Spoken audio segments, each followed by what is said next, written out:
Bonjour Dinis. Bonjour à tous et toutes. Alors, nous n'avons pas ta fibre de Sarah Akner avec nous, mais nous l'avons quand même en quelque sorte, puisque nous avons une vidéo où elle s'adresse à nous pour nous présenter un peu son roman, et puis on va y revenir tous les deux pour en parler un petit peu plus longuement. Donc je propose qu'on diffuse le message de ta fibre de Sarah Akner. Bonjour or bonsoir. I'm not sure when you're watching this, but I'm Taffy Brodesser Akner, and I am the author of Long Island Compromise. Long Island Compromise begins in 1980 when a wealthy businessman is kidnapped out of his driveway on his way to work. He's returned nearly a week later after a ransom drop, and he seems like he's doing okay, and the family is able to proceed with their lives arm in lockstep down the pathways of success. We pick up with the family nearly 40 years later when the grown Fletcher children come home for the funeral of their grandmother, Phyllis. It's then that we see that maybe things didn't work out as well as they could. The oldest son, Nathan, is a nervous wreck, buying up different kinds of insurance policies and fearing the worst around every corner. The middle son, Beamer, is a failed screenwriter who can only write plots that include his father's kidnapping in them. And the younger child, Jenny, is so sure that she has nothing to do with the family's trauma pathology that she ends up repeating it over and over. And finally, we find out that Carl, who seems to have put the kidnapping to bed long ago, has been secretly seeking closure for it ever since. The first line of Long Island Compromise asks, do you want to hear a story with a terrible ending? But when you get to the ending, there might be some kind of debate about whether or not the ending is truly terrible or not. The Fletcher family represents an American ideal by being people who, after World War II, used everything this country had to offer to make them successful and wealthy. They represent the thriving middle class, but they also come to represent the way the middle class here doesn't really exist anymore. As you all know from that incredible French book that you published called Capital in the 21st Century.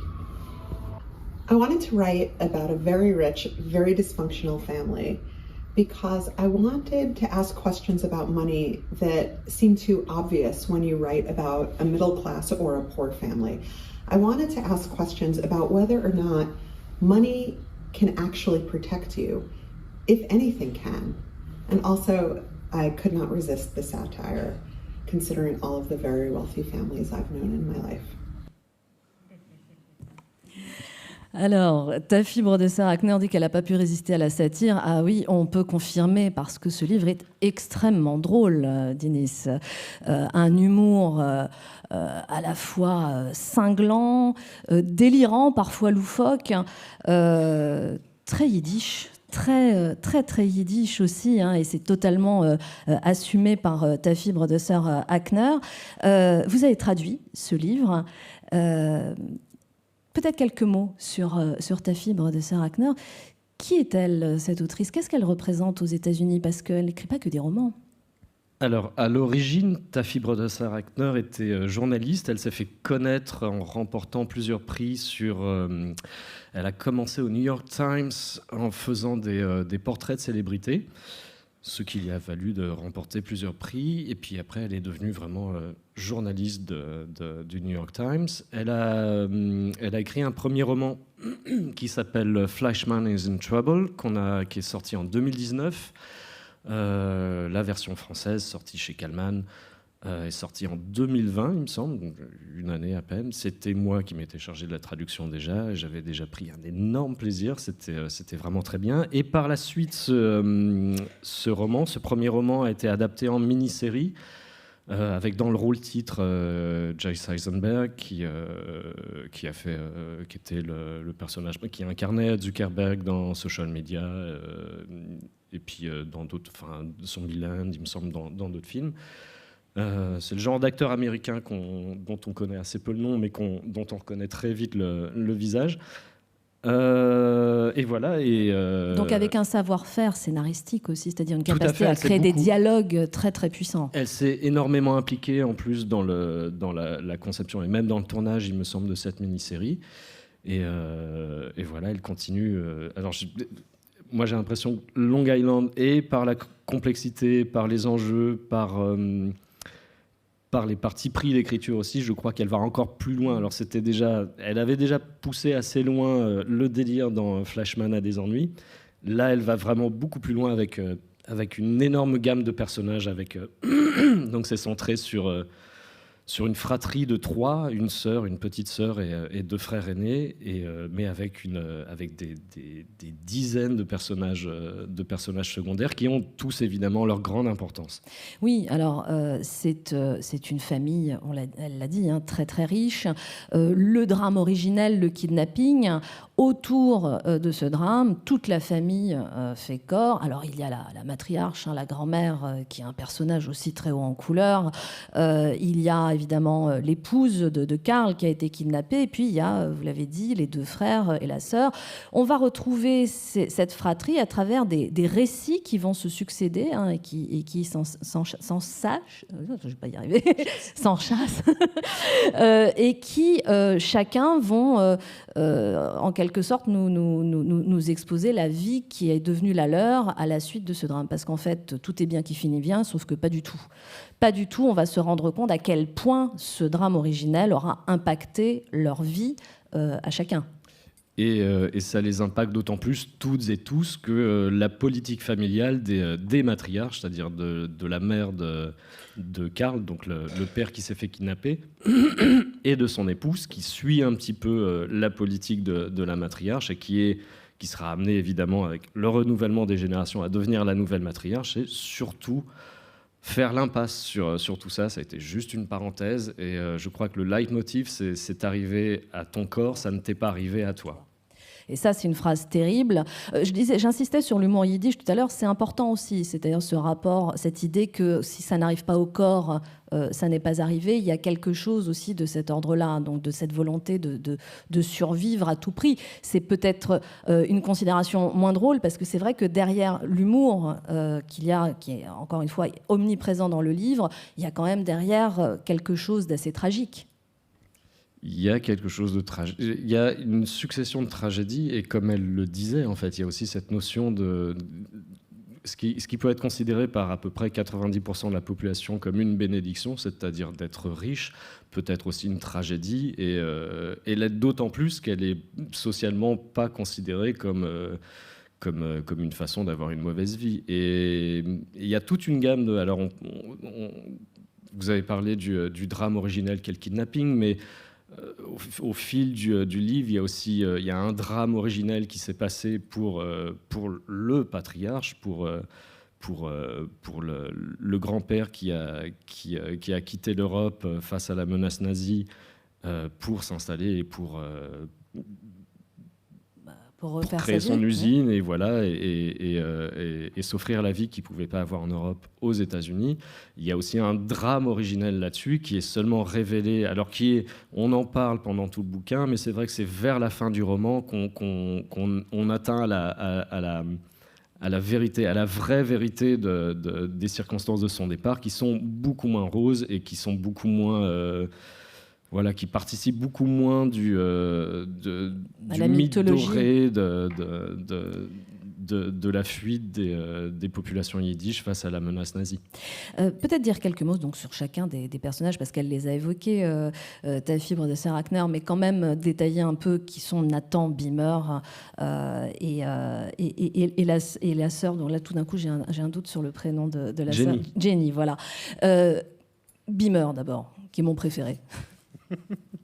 Alors c'est d'autant plus... Alors, en traduisant, elle a fait ça pas du tout avec les gros sabots, tout en finesse, et c'est vrai que ça se perd dans le flot d'histoires enchâssées et entrelacées durant tout le roman, et qui participent à la jubilation vraiment essentielle et du roman, et à mon avis de l'écriture de Ta fibre de Sarah Akner. elle définit quand même par petites pointes ce qu'est la vérité. Alors, elle ne fait pas un long paragraphe là-dessus, mais à chaque personnage de ses 3 frères et sœurs, elle définit à des moments clés du récit ce que c'est la vérité pour chacun. Et alors, pour Beamer, qui est donc, comme elle disait, un scénariste complètement raté, qui, scénario après scénario, reproduit l'épisode de l'enlèvement de son père sans s'en rendre compte, qui, par ailleurs, alors est le seul de sa famille à s'être marié à une non-juive. Ça fait... Grand drame de sa famille. Grand drame, surtout de sa grand-mère, et de sa mère aussi. Qui a une vie complètement parallèle, qui se partage entre les drogues et les prostituées, et pas de première classe, c'est pas de la call girl de 5 étoiles, c'est vraiment dans des hôtels complètement miteux. Et il y a toujours cet humour dans le grotesque. Et donc pour Beamer, la vérité, c'est l'invraisemblable. Pour Nathan, le frère aîné qui est une boule de névrose, qui a peur de tout, qui transmet sa peur à ses 2 fils, avec son épouse qui essaie de tempérer la chose, mais elle a une marge de manœuvre assez limitée. Qui passe son temps à contracter des assurances de toutes sortes. Voilà, et il est confronté, la seule fois de sa vie où il essaye d'assumer, où on lui donne une responsabilité à assumer, il se foire complètement, et ça aussi c'est grotesque, et c'est hilarant. Pour lui, c'est la peur. Et pour Jenny, c'est la honte. Et Jenny, alors c'est la petite dernière qui est... ça correspond pas mal à l'image de la petite dernière. C'est l'enfant chéri qui est brillante dans tout ce qu'elle peut entreprendre. Et qui est née après le kidnapping, ça aussi c'est important. Voilà, exactement. Et qui a la prétention de croire que ça ne la touche pas, alors que ça la touche évidemment tout autant que les autres, et peut-être d'autant plus qu'elle est convaincue du contraire, et qui pourrait tout faire, qui est assez brillante pour réussir dans n'importe quel domaine qu'elle se choisirait, et qui veut absolument se départir de la richesse et de l'héritage culturel, mais aussi matériel de sa famille, et en fait qui est constamment dans cette lutte, et en même temps qui brille par son talent très prononcé pour la procrastination, pour les atermoiements, et c'est une sorte de... Il est très touchant, peut-être un peu moins burlesque que ses 2 frères, mais très touchant par son côté vraiment hamlétien du personnage qui va passer toute sa vie à se demander ce qu'il pourrait faire sans rien faire, alors qu'elle pourrait tout faire. Alors, il y a, sans trop en dire, un levier dramaturgique extrêmement important dans cette histoire. On a parlé de l'importance de la famille riche. Il y en a des centaines de leviers. C'est là, oui, on dirait oui. Plein de choses trappes, de portes dérobées, etc. Mais quand même, un levier très important, c'est la ruine. Qu'est-ce qu'une famille riche qui se définit à travers son argent et le pouvoir de l'argent devient quand la ruine arrive et qu'on a déjà des névroses qui peuvent passer quand on est riche, mais quand on est plus riche, on y est confronté. Il y a ça, et c'est vrai que c'est une question assez prégnante aux États-Unis, mais en règle générale en Occident. Je crois que c'est une citation du livre qu'on a reproduit en 4e de couverture. La première génération bâtit la maison de mémoire. La 2e génération l'habite et la 3e la réduit en cendres. Et il y a toujours cette problématique, évidemment, la première génération qui doit se tirer d'une situation vraiment mauvaise, voire effrayante, voire terrifiante, parce qu'elle est dans la lutte, va réussir à créer quelque chose. La 2e génération va en profiter, et la 3e génération qui n'aura jamais eu à lutter, et ça c'est un motif qui revient aussi beaucoup dans le roman, c'est un des reproches que la grand-mère adresse à tous ses petits-enfants. La 3e génération, faute d'avoir eu les bons réflexes, mais aussi de la mère, en fait, Ruth, qui reproche ça à ses propres enfants. Ces enfants n'ayant jamais eu à apprendre à se battre, foutent complètement en l'air l'héritage familial. Et ça serait, du point de vue de Taffy Brodesser-Akner, peut-être une fin positive, et c'est pas du tout la fin qu'on aura. En tout cas, c'est un livre extrêmement drôle qui pose aussi plein de questions. Il y a non seulement plusieurs récits, mais aussi plusieurs strates de réflexion, de possibilités d'aborder ce roman. J'imagine que vous êtes bien amusé à le traduire, même si ça a dû être beaucoup de boulot, Dinis Gallos. J'imagine que ça a été aussi jouissif d'aller chercher la phrase, le rire et le sous-entendu derrière chaque mot et chaque phrase. Alors, c'est toujours c'est ce que je dis dès que j'en ai le loisir. En fait, c'est les romans les plus durs à traduire, pour moi en tout cas. C'est ceux où il y a zéro parti pris d'écriture, où on est obligé de faire la moitié du travail à la place de. Et là, c'est absolument clairement pas le cas. Et c'était clair dès le premier roman. Et ça l'est encore plus pour le deuxième roman. Et c'est un plaisir de le faire. Et ça vient naturellement. En tout cas, on est porté par ce plaisir. Et je crois qu'on doit avoir 2-3 atomes crochus du point de vue de l'humour et du point de vue de l'ironie acerbe avec Taffy. Ah ben, j'en ai bien l'impression, parce que moi, j'ai pas arrêté de rire du début à la fin. C'est que forcément, vous avez fait quelque chose de bien, Denise Gallos. Merci infiniment pour cette présentation, Le Compromis de Long Island.